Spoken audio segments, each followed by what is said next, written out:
नमस्कार, मलांस पिटारा में आपका स्वागत है। आई होप सब अच्छे होंगे। तो हमेशा याद रखें, अगर ज़िंदगी में दर्द है तो समझो आप जिंदा हैं, समस्या हैं तो समझो आप ताकतवर हैं, और आप प्रार्थना कर रहे हैं, आपके हाथ जुड़े हुए हैं तो समझो कि आप अकेले नहीं हो। तो चलिए आज शुरू करते हैं एक छोटी सी मोटिवेशनल स्टोरी। सिर्फ ये याद रखें कि मेरा आज आखिरी दिन है ज़िंदगी का, और ये समझ के ज़िंदगी जिएंगे तो हम बहुत ही पोलाइट, हम्बल, मिलनसार और बहुत अच्छे स्वभाव का व्यक्तित्व हमारा हो जाएगा। तो इससे रिलेटेड एक छोटी सी कहानी है। एक गुरुकुल टाइप आश्रम था, वहाँ पे बहुत बच्चे पढ़ते थे। तो एक शिष्य था वहाँ पे, और वो शिष्य बहुत ही अनाड़ी था। सबके साथ लड़ाई झगड़ा, हमेशा बुराइयां ही लेना, सबके साथ अड़ जाता था।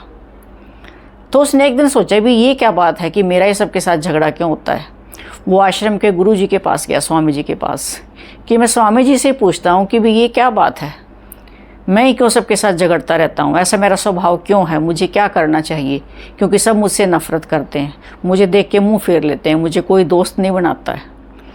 तो स्वामी अपने गुरुजी के पास गया तो उसने गुरुजी से कहा कि गुरुजी, आप इतने बड़े आश्रम का संचालन करते हैं, ज़रूरी नहीं है कि सब आपके अनुसार होता हो, फिर भी आप क्रोधित नहीं होते हैं, इतने शांत स्वभाव से रहते हैं, तो आपका ऐसा शांत निर्मल स्वभाव कैसे है। तो स्वामी जी ने कहा कि मुझे अपना तो पता नहीं है, लेकिन मुझे तेरा भविष्य साफ दिखाई देता है। मुझे अपना कुछ भी नहीं पता, लेकिन मैं तेरे बारे में सब कुछ बता सकता हूँ, मुझे सब स्पष्ट दिखाई दे रहा है। शिष्य ने पूछा कि मेरे बारे में आपको क्या स्पष्ट दिखाई दे रहा है। तो गुरुजी ने कहा कि ठीक 7 दिन के बाद तेरी मृत्यु हो जाएगी, तेरे पास केवल 7 दिन हैं। और ऐसा कह के गुरुजी ने मौन धारण कर लिया। गुरुजी चुप हो गए, कोई जवाब नहीं दिया शिष्य की बातों का।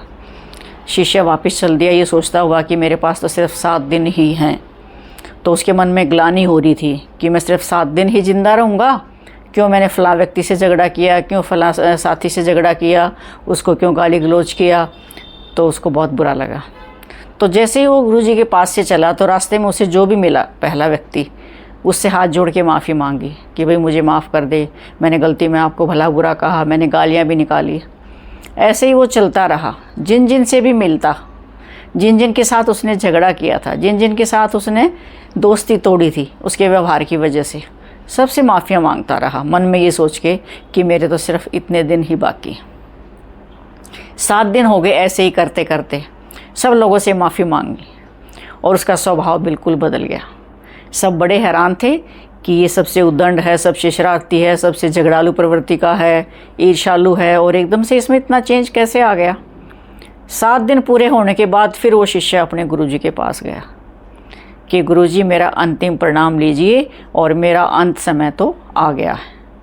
आपने कहा था ना ठीक 7 दिन के बाद भी मुझे तेरा भविष्य दिख रहा है और 7 दिन के बाद तेरी मृत्यु हो जाएगी। तो स्वामी जी ने कहा, गुरुजी ने, कि ऐसा कुछ नहीं है, मैंने सिर्फ झूठ बोला था तुझे ये एहसास कराने के लिए कि हमारा जीवन जो है या हमारा समय बहुत कम है और हम क्यों बुराई लें, किसी से क्यों बुरे बन के जाएं, सिर्फ आपको बदलने के लिए। तो बच्चा जो है, शिष्य जो है, गुरु के चरणों में नतमस्तक हो जाता है कि गुरुजी आपने मेरा तो जो है जीवन ही बदल दिया।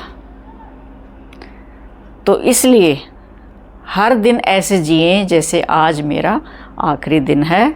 सबके साथ प्यार प्रेम से रहें, कभी झगड़ा ना करें, ईर्ष्या द्वेष ना करें। क्या पता हमारा अगला पल हमारा जीवन है या नहीं है, एक पल का भी नहीं पता किसी का भी। कई बार हम सोचते कुछ हैं, होता कुछ है। ऐसे कई घटनाएं देखी हैं, रात को सोए हैं, सुबह उठे ही नहीं हैं बिस्तर से। मन में हम कितनी कितनी गलत धारणाएं एक दूसरे के प्रति पाल लेते हैं।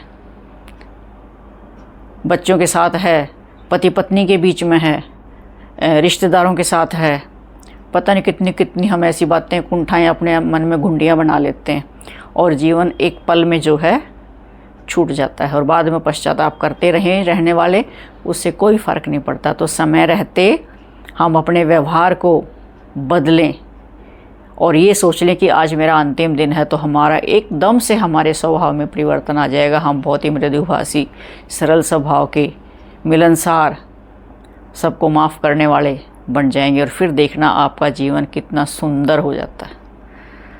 तो ये था आज का एक छोटा सा ज्ञान का सार। आई होप आपको अच्छा लगेगा। अगर अच्छा लगे तो सभी प्रिय दर्शकों लाइक कर दिया करो भाइयों बहनों, छोटे बड़े सभी, और कमेंट भी कर दिया करो, और चैनल को सब्सक्राइब तो कर लो। मिलते हैं अगले एक नेक्स्ट न्यू इनोवेशन के साथ। तब तक के लिए बाय बाय, थैंक यू।